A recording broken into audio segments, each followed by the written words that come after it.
Hello food lovers, welcome to my channel. ఇవాళ మనం try చేయబోయే రెసిపీ బగారా రైస్.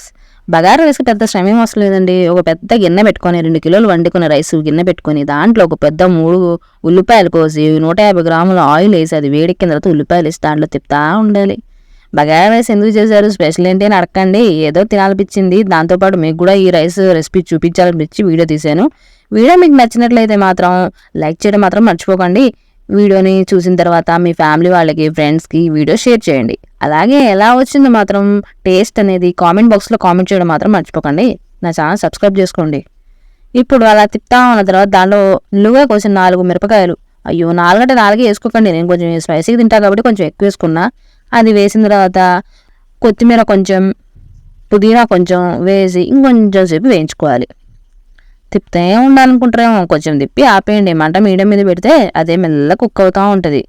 దాంట్లో 1.5 చెంచా అల్లం వెల్లుల్లి పేస్ట్ వేసుకున్నాను. ఎలా వచ్చిందో మాత్రం టేస్ట్ అనేది కామెంట్ బాక్స్లో కామెంట్ చేయడం మాత్రం మర్చిపోకండి. నా ఛానల్ సబ్స్క్రైబ్ చేసుకోండి. అల్లం వెల్లుల్లి పేస్ట్ వేసి కొంచెం సేపు వేయించుకోవాలి. ఇది మెల్లగా తిప్పుకుంటూ ఉండాలి. ఇప్పుడు దాంట్లో 2 పెద్ద టమాటాలు నిలువుగా కోసినవి వేసుకోవాలి.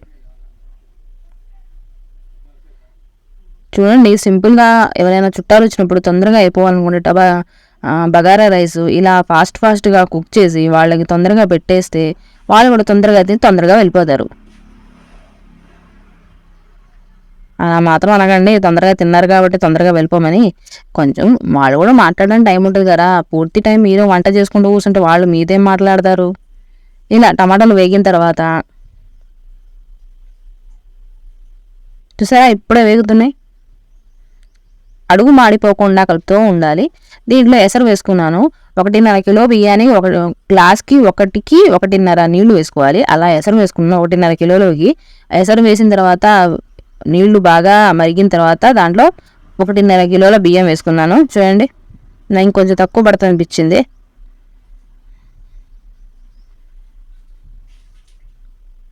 దీంట్లో 1.5 కిలో బియ్యానికి 4 టేబుల్ స్పూన్ల ఉప్పు వేసుకున్నాను. ఉప్పు సరిపోయిందో చూసుకోవాలి. టేస్ట్ కొంచెం నీళ్ళు చూసినా కూడా టేస్ట్ అర్థమైపోద్ది. చూడండి, ఫైనల్గా రెడీ అయిపోయింది bagara rice. Thank you for watching this video. Me family వాళ్ళకి షేర్ చేయండి.